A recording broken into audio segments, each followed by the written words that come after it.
반갑습니다. 오신학교 오종현입니다. 오늘은 요 얘기를 좀 해볼까 해요. 네이버에서 스마트 블럭의 검색 결과를 30%까지 확대를 하겠다라고 이야기를 했는데요. 아하. 요게 좀 골치 아프게 되었습니다. 자, 그러면 왜 골치 아픈지 그 얘기를 해볼게요. 현재 네이버에서는 검색 결과가 총 3가지 형태로 제공이 됩니다. 첫 번째는 맥북 윈도우 설치 방법 검색했을 때 바로 뷰가 나오는 검색입니다. 보통 인기 없는 검색어들이 이런 형태를 취합니다. 그리고 제가 뒤에 단어를 좀 지워보면 좀 더 인기 있는 단어가 나옵니다. 요걸 클릭을 해보면 이렇게 스크롤 내려보면은 하단에 인플루언서가 붙어있는 게 있죠. 인플루언서 플러스 뷰 영역 여기까지 있었습니다. 그런데 네이버가 스마트 블럭이라는 걸 만들었어요. 얘가 적용이 되면 어떻게 되느냐, 제가 여기서 단어를 더 지워볼게요. 맥북 윈도우 설치해서 설치를 한번 지워 보겠습니다. 클릭을 하면, 그리고 스크롤 내려보면 요렇게 나오죠. 인기 주제 둘러보기라고 해서 맥북 윈도우를 검색하는 사람들은 아마 요런 거 좋아하던데, 아니면 요런 거 좋아하던데, 아니면 요런 거 좋아하던데 라고 해서 요 블럭들이 총 3개가 됩니다. 하나, 둘, 셋, 이렇게 3개의 블럭들이 노출되고 있어요. 자, 그러면 에어서치가 뭔지에 대해서 먼저 말씀을 드릴게요. 네이버에서 통합 검색 이후에 새로운 검색이 뭐냐라고 봤을 때 에어서치다. 그래서 트렌드와 개인의 관심사가 반영된 맞춤형 결과라고 했는데, 트렌드와 개인의 관심사 뭐가 떠오르는 거 없으시나요? 맞습니다. 인스타그램이나 페이스북이나 유튜브 등등등이 현재 유행하고 있는 트렌드, 그리고 내가 많이 봤던 컨텐츠의 관심사, 이 두 가지가 짬뽕이 돼서 피드 형식으로 제공해주죠. 그럼 우리는 수동적으로 이 피드를 막 보면서 아, 재밌다, 이거 관심 있다, 없다, 이렇게 반응하게 되는데, 사실상 검색은 그렇지 못했습니다. 네이버에서 검색을 하면 사실 이 인플루언서와 이 뷰 영역은 큰 변화 없이 계속해서 모든 사람들에게 보여주고요. 새로운 글들이 막 들어오지 않은 이상 인플루언서의 순위와 뷰 영역의 순위는 크게 바뀌지가 않아요.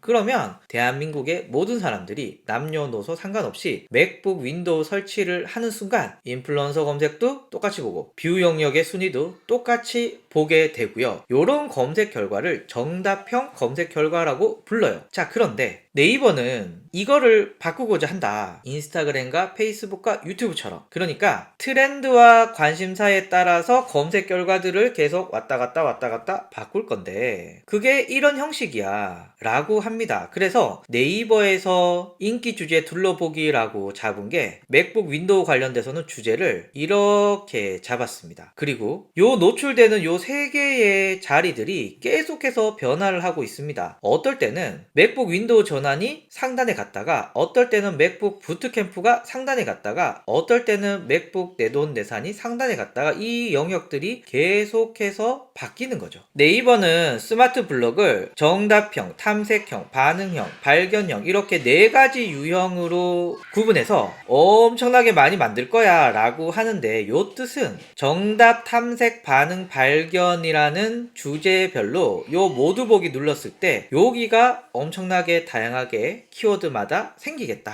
라고 볼 수가 있고요. 그러면 요 스마트 블럭 3개가 노출되는 요 자리는 그때그때 제가 바뀐다고 말씀을 드렸죠. 여기는 좀 인기 있는 키워드입니다. 바다 낚시. 여기는 인플루언서 검색이 하나 노출되고요. 그리고 스마트 블럭 하나, 둘, 셋 노출이 되고요. 그리고 파워 컨텐츠 광고가 이렇게 노출이 됩니다. 자, 여기서 포인트는 브랜드 검색은 바뀌지 않아요. 광고니까. 인플루언서 검색도 바뀌지 않아요. 인플루언서 검색은 네이버의 중요한 영역이니까. 그러면 항상 바뀌는 건 스마트 블럭 1, 2, 3 요 3개의 블럭들이 인기 주제 둘러보기 안에 있는 요 수많은 주제들 중에 랜덤으로 노출이 된다. 뭐 랜덤이라기보다는 알고리즘이 봤을 때 사람들이 이걸 좋아하지 않을까? 라고 노출이 될 수 있다. 그리고 이게 단순히 모든 사람들에게 똑같이 노출이 되는 게 아니라 성별, 연령, 지역에 따라서 또 노출 순서도 바꿔진다거나 이렇게 다양한 시도들을 하고 있다고 합니다. 그러니까 스마트 블럭이 늘어난다고 하는 것은 블로그 상위 노출이라고 하는 의미가 굉장히 좀 복잡해진다. 마케팅을 할 때 어떤 KPI, 어떤 목적을 잡을 때 이게 좀 애매할 수가 있다. 예를 한번 들어볼게요. 제가 얼마 전에 쓴 글입니다. 스캔하는 법. 제가 인기 글로 1등을 먹었죠. 일반적으로 블로그 1등을 먹으면 인기 글에 들어가더라고요. 그래서 이렇게 있는데 지금은 내가 1등이지만 시간이 지나면 검색에서 사라져. 하지만 나는 이 스캔하는 법 주제의 인기 글의 1등이야. 이건 1등이지만 통검에 노출이 안 돼. 난 1등 잡았는데 노출이 안 되니까 이 좀 애매한 부분이죠. 이건 잘된 부분이지만 예를 들면 한컴 타자연스 보시면 제게 없죠. 딱 보면 3개의 글인데 제게 없어요. 그런데 여기 모두 보기에 들어가서 인기 글은 제가 있어요. 아하. 그러면 나는 글을 써서 인기 글을 하는 스마트 블록에 1등을 먹었어. 그런데 통금에 노출이 안 돼. 망했다. 이랬는데 시간이 지나서 인기 글이 또 스마트 블록에 들어가. 또 노출이 됐다. 좋아하는데 시간이 지나면 스마트 블록들이 바뀌면서 인기 글이 사라져. 노출이 안 됐어. 그러니까 에어서치에 스마트 블록을 적용한 검색 결과가 늘어난다고 하는 뜻은 불확실성이 높아진다라고 말할 수 있고요. 이 뜻은 의도를 가지고 상위 노출을 시키는 것이 쉽지 않다. 예를 들면 인스타그램 피드에 내가 꼭 상위를 노출시키고 싶어. 누구한테? 20대 여성에게. 이렇게 내가 정할 수 없죠. 그냥 우리는 최대한 이게 인스타그램 알고리즘에 맞지 않을까라고 생각을 하고 그냥 글 쓰면 인스타그램에 노출시켜 주는 거죠. 요거 역시도 아마 내가 스마트 블럭에 맞게끔 글을 썼는데 과연 이 스마트 블럭이 검색 결과에 나타날까? 이거는 알 수가 없어. 지금은 노출 안 됐지만 내일은 노출될 수 있고 지금은 노출됐지만 내일은 노출 안 될 수 있고 이러다 보니 내가 오늘 블로그 상위 노출 시켜주겠어요 라고 말할 수 없다는 겁니다. 아쉽지만 정확한 해결 방법이 나올 때까지는 3가지 임시 방편이 있습니다. 첫 번째는 인플루언서 검색입니다. 인플루언서 검색은 순위는 약간 바뀔 수 있더라도 절대 빠지지 않거든요. 인플루언서는 무조건 들어가. 그래서 인플루언서 검색 노출을 노린다. 물론 이것도 쉽지 않지만 일단 안정적인 노출은 중요합니다. 두 번째, 파워 컨텐츠를 노린다.